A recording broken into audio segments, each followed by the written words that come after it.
welcome to the Empowered Entrepreneur podcast, where we celebrate neurodivergent voices in business and beyond. We talk everything from challenges, wins, and real life talk as well. Today I'm joined by James, and I'm going to let him introduce himself. So over to you, James. Thank you, Amanda. I'm James Cleves. I'm the founder of Clever VA. We are a neurodivergent friendly and virtual assistant services that support neurodivergent individuals, whether it be in work or personally with their admin and all sorts of things in between. So, yeah, that's a bit about me. Amazing. I'm sure there'll be plenty of people interested in finding out more about your business and how you can help them as well. So to start us off today, we'll take it right back to the beginning. And can you share what your experience was like growing up and going through school as someone who is neurodivergent themselves? Yes. Do you feel like, do you feel like the system supported you? Were there challenges? Have some of these challenges stayed with you? Thank you, Amanda. That's actually a very good question. So I had my first diagnosis of being neurodivergent with dyspraxia at the age of 3. So I've been set aside and labelled as different my entire life. So all through primary, secondary, and beyond. So yeah, at some points there was good, like lack of understanding growing up in the going to school in the early 90s and into the 2000s. Yeah, there was points, there was good points, but there was also challenges of being listened to and understanding. And like I went on when I was 10, diagnosed what was at the time as Asperger's syndrome, which the term we don't use anymore. Then when it came to secondary school, I was given support, but my curriculum was dictated to me for what I could do, more or less. And so there was support, and it started to taper out once I got to the age of 16. So the support therefore was good, but after the mandatory school leaving age, going on to like trying to get into 5th year and beyond was an uphill struggle and lacked their support. One of the things I continued to lobby for, like I knew within myself I was dyslexic, and not getting recognized as dyslexic and having that support was a real injustice, essentially. Like one of the best things I would say about my schooling, I managed to, when I was in 5th year, I managed to speak to my peers about autism and Asperger's as it was then, and give them some insights. And some 20 years since I've done that, and I've had people that I gave that talk to come back to me and say how empowering that was, how much of a difference that made to their understanding and setting them off on their journey, career journeys and discovery. So yeah, so it was difficult. There were many challenges, wasn't easy, but I'm still standing. Yeah. And so for example, my children are at school at the moment. They're 8. My son is showing strong signs of being dyslexic. I don't feel the system's changed lots because they won't do anything until he's in primary 4. So I am currently sending him to extra tuition to support him with that. The tutor knows that he's presenting signs of it, so she's helping. So yeah, it still seems to be a struggle in schools. Yeah, like my first 4 years of secondary school, I had an auxiliary, full-time auxiliary that supported me and did my writing. I would tell her what to write down and take notes. But before that, in primary school, for the last 2 years in primary school, I had one-to-one with an auxiliary, maybe an hour a day, Yeah. uh, which was unheard of, set in the classroom. And so I would, even in primary school, think I sat by myself for the last couple of years. I was Okay. already separated from my peers. Hmm. And it scares me that yet another generation, like growing up, is experiencing this. Hmm. Surely there needs to be conversations had with people who have gone through the system, how it has affected them, and how they can actually identify what changes can be made instead of them coming up with ideas and not putting in anything into place until that late. Yeah. Because, like, by the age you're already, by primary four, your son's going to be already marked as different. And then, if it's something which is implemented from earlier, there is a Yeah. chance for it to be normalized and accepted. Hmm. It just scares me. Yeah. Yeah. I mean, I feel it's too late. By primary four, like the support should be in place when they're learning to do their reading and Yeah, writing. Um, the school he was previously at, they they didn't even listen when I like me and the kid's dad went in and said we're seeing signs at home of this. They were like, no, we've not seen it. But then once he got his ADHD um, diagnosis and the report came back from the school side, they actually put that in there that he is showing signs of it. And I was like, we've been in speaking to you and you're saying no. yeah. It worries me. Like, one of the things I think with my own situations, getting multiple diagnoses, it became overwhelming, Hmm. and they weren't geared up for such support needs within Yeah, mainstream education, as there was the opportunity to send me to a specialist school, yeah, and they were trying to prevent that and essentially keep me in the what class as the mainstream education yeah, system. I'm just concerned by, like, if any child that ends up within the additional support schools and stuff, like, what do they expect them to do afterwards? Where's the aspiration? Where's the encouragement for growth and potential? Like, yeah. like I was told at 13 I would never go to university. I was told this. Okay. A person like you will never go to university. But I, through sheer determination and support, the right managing to advocate for support and being in the right place at the wrong time, I managed to get the support to get through the access program to degree studies. I got my degree. I studied part time. I even managed to get a first in my thesis. And if I was if I was to follow the trajectory that was set out for me when I was 10, 13, I wouldn't have gone on that journey. I would have been Yeah, put on essentially the rubbish heap at 19 yeah, years old, so 20 years ago. And so I wouldn't be sat here today telling you I don't know what would have happened. yeah, yeah. It's amazing how just the whole system is not fit for purpose, in my opinion, at I the moment. totally agree. Yeah. um, well, that'll lead us on nicely because you just said about university and stuff there. That'll lead us on nicely to how has everything shaped your business journey and the way that you've built your VA business? Like,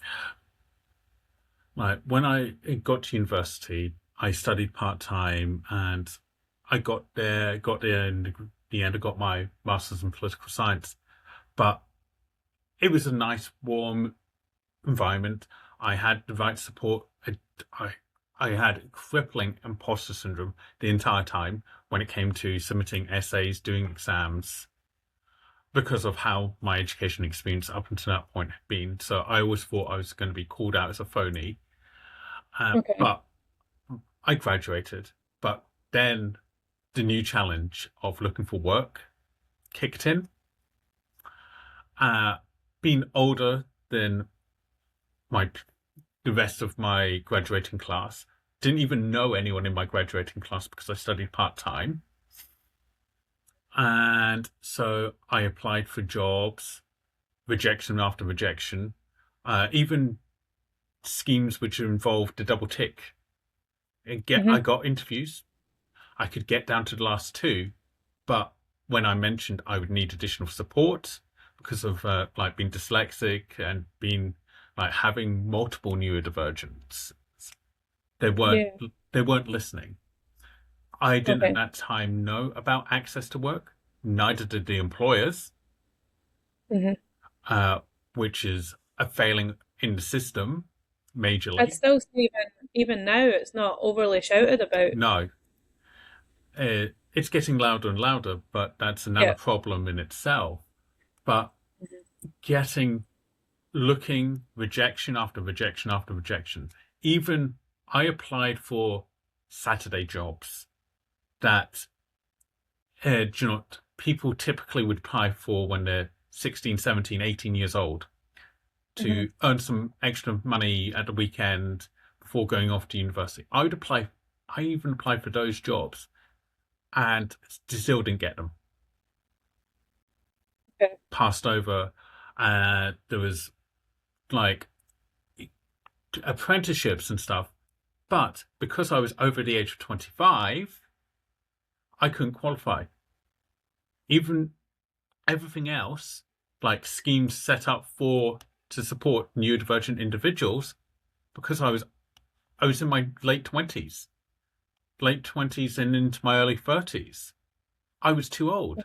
They wouldn't look at me to give, which would have empowered to give me experience of work. So I did voluntary work, you know, after graduation and before graduation, and it got to the point I was 35 years old.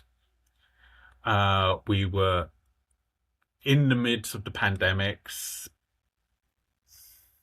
Enough is enough. It's not like if no one else is going to give me a chance, I've got to create this opportunity. Yeah. Yeah. And I was fortunate. I was in a very emotionally secure place. Do you not with my wife, then fiance, uh, like supported me and encouraged me to go ahead. I've got nothing to lose, essentially. Like Yeah. I'm still, I've got a voluntary job. I don't have a paid job to fall back. If this doesn't work, what have I lost? So we Exactly. did. So we did some research, and like since I'd been working in admin for a number of years in a voluntary capacity, and lived experience as a neurodivergent person, combine the two, Amazing. and see what sticks essentially.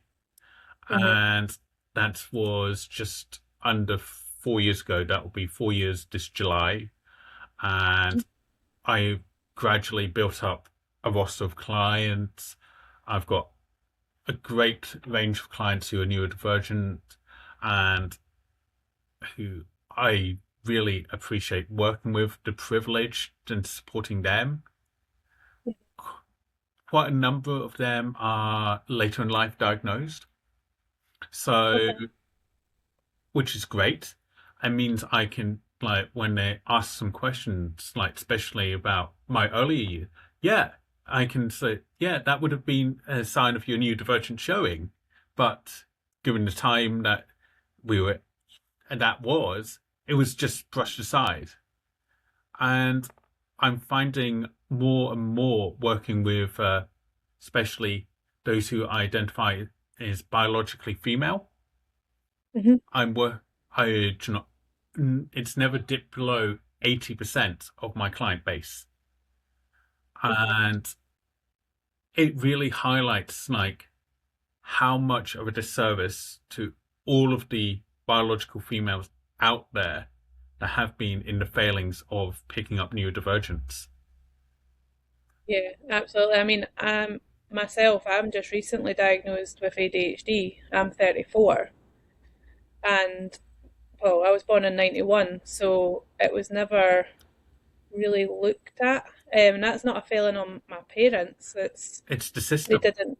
Yeah, yeah, It's categorically believing, oh, this neurodivergence can only affect boys, or this can only affect girls, or like, oh, it, or it we're presents in a outliers. certain way. Yeah, like Yeah. Oh, so we you don't present that way, so no, you mustn't have that. no. But I have my oldest friend from my first day of primary school. We've been friends. We, on paper, were both diagnosed with Asperger's in the late 90s. But how it manifests itself in a boy and a girl, totally different. Hmm. Yeah, And that's the thing. It's understanding neurodivergence is unique to the individual. No two brains work exactly the same. yeah. It's like myself and my son. I'll use him as an example because he's got ADHD. He's powered by a motor. Like he's like just a never-ending source of energy. I don't present that way. It's my brain that's busy, my brain that's constantly Hmm. on all the time. I don't present as that hyper way. Yeah, it's just shocking how little people listen. Like, we have this, and this is how it affects us. Oh, but you don't. You've. It's like in the interview, like panels have like these key answers, like the sheet cribbed answers. If you don't use those key phrases, you're not what Mhm. they won't give you the job. You've got, Yeah, which is ridiculous. You can answer it without using those words, which actually mean the same thing. yeah, yeah. It is crazy. My daughter's still waiting. She's on a waiting list for being diagnosed with autism. You can quite clearly see it's like she has autism, but this is almost 3 years on the waiting list, and she's 8 year old and still in a nappy because there's clearly a like we were told that there can be a miscommunication when she's like needing the toilet. Her Yeah, brain's not quite signaling, and apparently that can be a struggle yeah, with some people with autism. But yeah. I feel unsupported a lot of the time. That is that is a damning, like, essentially because they're not have like at this rate, she's going to end up being in secondary school before she's even looked at. And unfortunately, it's going to the amount of complications and the those crucial early relationships with her Yep. peers have basically don't have been disintegrated and the chance because of not because of her, because of the professionals failing her to be able to look at what is causing this and understanding. It causes a lot of issues because even something simple as her wanting to go to her friends for a stopover, she can't because Yeah, I can't ask another parent to do that. I know. Like, It it's breaks my crazy, heart. honestly. It breaks my I know, heart. I Yeah. know.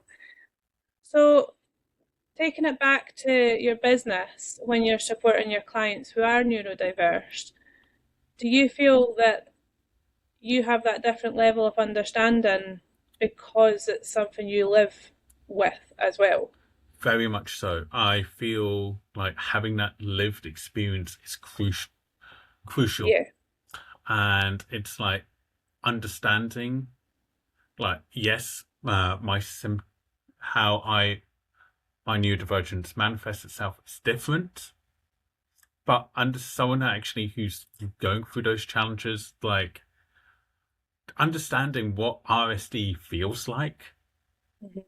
like, and command avoidance, and like paralysis when it comes to decision paralysis, as an just to use as an example, like understanding how crippling that can be, and trying to work together mechanisms and strategies to overcome that with them.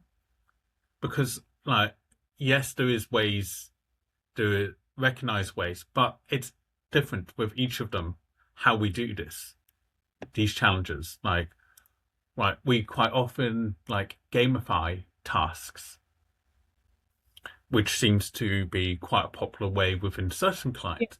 But in other Okay. clients, I actually have, like, we have to do body double. I have to physically be on the camera. They have to be able to see me to Yeah. to hold them to account. Actually, they need to do this. Yeah. Yeah. And then when things are feeling particularly overwhelming, it's like being in a safe enough place. I'm feeling overwhelmed with this, James. Can you help me do this? Of course I can. Like, we can certainly do that. Like, being like, feel that they are appreciated for who they are, and giving them pep talks, and actually Yeah. making sure that they feel seen, they feel valued, that they're not alone. Because, like, for so many people, because, like, if they don't, haven't distributed, like, needing additional, like, learning support or going down that route, quite a lot of them have essentially gone through primary, secondary school, university, scaling unnoticed. And only when it comes to, oh crap, I need help with this, and start reading about it, oh, that's me. Yeah. And it's like making sure that they feel appreciated and valued, and making sure that they know that they are valued at all times. Yeah. Yeah. I mean, myself and you have a similar, like, we both have VA businesses. Um, and when I speak to my clients who are neurodiverse, they all say that when they speak to other VAs out there, that maybe don't have that lived experience, they almost feel like they're going to be a nuisance, annoying to Yeah. them, which breaks my heart. Hmm. Like, no one should feel that way. Yeah. Like, one of the things, like, I've had clients who cancelled like literally minutes before we're due to meet, and understanding that, and it's like, yes, of course we can let's look at our diaries, let's reschedule that, instead of like, I've heard horror stories of them when they've not worked with a VA understands neurodivergent. No, we can't. That's your time. That's it. It's like the flexibility, like, Yeah. it's I mean, understanding. yeah, I mean, even without the neurodiversity part, understanding that life can happen and Yeah, things sometimes need to change. yeah, Yeah. Yeah. No, it is crazy when I speak to clients or potential clients, and I just don't understand how people wouldn't at least have empathy towards someone else's way of working mm, needs. But then I'm more aligned with the empathetic type of person. yeah. So Like, one of the things I would love to be able to do is create more awareness within VA world, and like actually highlight there is going to be a greater need for VAs to support neurodivergent people in work, because of yeah, the nature of the work a VA does and neurodivergent. There is so much aligned, but it's making sure the right person is doing it. Because, yeah, like, there is no governing body, there is no certifications or accreditations needed. Yep. It's like making sure that it just scares me that there is so many other neurodivergent people reaching out for VA support, but they're not getting the right support by these individuals because these VAs don't have either the lived experience or the understanding of what it is to be neurodivergent. They've just picked Yeah. up as essentially one of those dummy guides to neurodivergence, and they're Yeah, I thinking, mean, oh, yeah, I get what you mean because the way I the way I see it is sometimes the VA market gets a bad rep because there's a lot of people who aren't even qualified in admin that just decide, you know what, I've got a computer, I can do someone's inbox, I can do this, mhm, and they don't realise that it actually takes a lot more. And then to also add in the support to someone who's neurodiverse, yeah, you need to know what you're doing. mhm, And yeah, just that's like a big thing for me is trying to change that perception in the industry because I even sometimes refer to myself as instead of VA because of the stigma it can come with mhm, sometimes. I say outsourced business support yeah, because I'm like, I need to see VA, but I'm also going to align it with outsourced business support because then it maybe separates me away from that industry. yeah. It's difficult. It really is.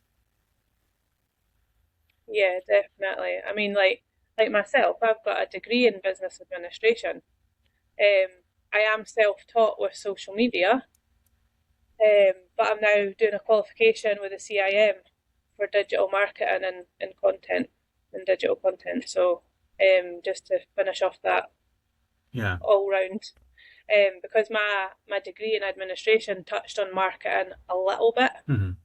but also social media wasn't as big back when I studied. Yeah. It was just getting there. So It's one of the reasons I like to bring in subcontractors who are experts in those particular areas. Like, mhm. yes, we can do everything, right, but I prefer to like, okay, I'm happy supporting you X, Y, and Z, but for A, B, and C, I'm bringing in this individual. Yeah, I will project manage you and the individual. You don't have to speak to the person. That's yeah, not something you feel comfortable with. You tell me your wishes. I will bring them in, and they will do that part of the job because yeah. they are specialists. They have the skills. They have the years of experience. Mhm. It's like myself. I won't go near paid ads on Meta, Google. Anything I do on social media is organic growth for people just to keep consistency and keep visible. But I would bring someone in to help with if they wanted that lead generation side of stuff Hmm. because that's not something I know lots about. And yeah, I would make a mess of it, and I wouldn't want to do that to my clients. I Exactly. pride myself on, a really good service. Hmm. So, okay, so that's all been really interesting, and I think people would love to hear more from you anyway. So we might get you back on a Oh, future podcast. excellent. Sounds like fun. Thank you, man. But as I try and keep it to half an hour, for our listeners, I always think it's a bit short sometimes, but it's also good for the attention span. I know I can go, yeah, I can go, oh, that's too long. But to finish off, what is one word that comes to mind when you think about neurodiversity? One word. Oh, it's beautiful. It's beautiful Love that. I love that. because we are, Okay. yeah, Oh, carry on. because we're all beautiful, wonderfully talented individuals who have just our own way of doing things. Absolutely. That is a really, really nice way to put it. Love that. So thank you so much to James for coming on the podcast, and I will put all his links to his website and things in the description. So if you want to connect with him, you can do so. And yeah, thank you to all our listeners and watchers. Thank you. Thank you, Amanda, for this opportunity. No problem.